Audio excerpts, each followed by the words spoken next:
সম্মানিত বন্ধুগণ, আমার ভাইরা আমার, আজকে আজকে জামাতের আমির চরমোনার পীর সাহেবকে, চরমোনার দলকে উদ্দেশ্য করে একটা কথা কইছে। চরমোনার হুজুরা বলছে না, কই জামাত তো বিরোধী দল, ইসলামের কথা তো একটা সংসদে বললো না, একটা কিছুই বলছে না। তাহলে এই হলো হচ্ছে জামাত কিভাবে ইসলাম কায়েম করবে? এরা ইসলাম কায়েম করতে পারবে না, এরা ইসলাম কায়েম করছে না কেন? এরকম প্রশ্ন তুলছে কিন্তু জামাতের ভাইয়েরা, এই কি বলছি, চরমোনার ভাইয়েরা জামাতকে লক্ষ্য করে বলছে। এরা বলে আকিমুদ্দিন, দিন প্রতিষ্ঠা করবে, যারা দিন প্রতিষ্ঠা আন্দোলন করে না তারা মুনাফিক, গাদ্দার, এরকম বিভিন্ন কথা বলে। তো এরকম ভাবে চরমোনা কিন্তু জামাতকে খুব খেপাচ্ছে। খেপতে খেপতে আজ কিন্তু জামাতের আমির একটা কথা বলেছে। কি কথা?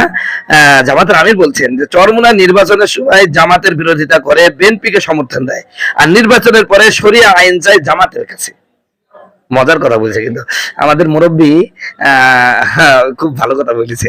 দেখ, এই জায়গায় মনে হয় চুমুটুমু দেয় নাই, এই জন্য ব্রেনটা খুব পরিষ্কার ছিল, এই জন্য খুব সুন্দর কথা বলছেন। আসলে চরমোনাই জীবনে যত ভুল করেছে তার মধ্যে সবচেয়ে বড় ভুলটা হলো জামাতের সঙ্গ ত্যাগ করা।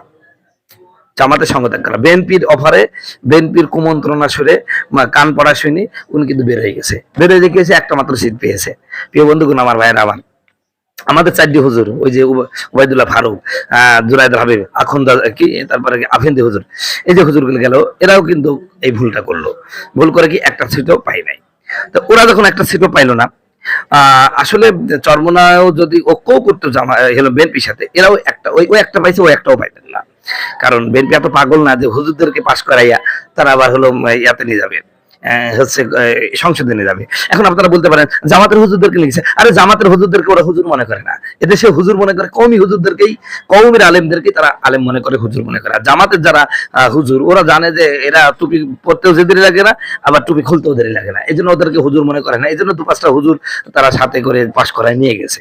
কিন্তু এগুলা যে টাটকা হুজুর, এই কওমি মাদ্রাসার হুজুর গুলো টাটকা হুজুর, এই জন্য তাদেরকে জীবনও পাশ করাবে না। তো যাই হোক, জামাতের সাথে থাকলে এতটুকু নিশ্চয়তা ছিল, জামাত 2-5টা চরমোনার মুরিদদেরকে, চরমোনার প্রার্থীদেরকে সংসদে নিতে পারত, কিন্তু এটা ভুল করেছে।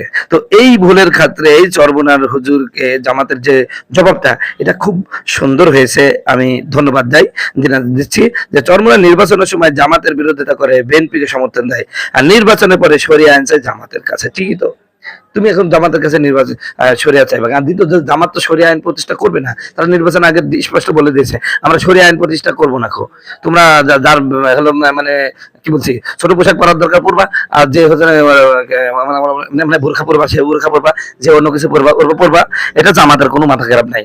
কারণ তারা সরিয়া আইন চায় না, তারাও হলো ইসলাম নামক সেকুলারিজম, ইসলাম নামক কি সেকুলারিজম দল, এই জন্য এরা শরিয়া চায় না। আর এদের কাছে শরিয়া চাওয়া মানে জামাতকে ইসলামী দল হিসেবে স্বীকৃতি দেওয়া। তো চরমোনা যদি বলে থাকে যে জামাত শরিয়া আইন প্রতিষ্ঠিত করছে না কেন, চরমোনা মুখে যদিও বলে যে জামাত ইসলামী দল না, কিন্তু মূলত তাদের এই দাবির মাধ্যমে প্রমাণিত হয়ে গেছে যে জামাতি ইসলামী দল।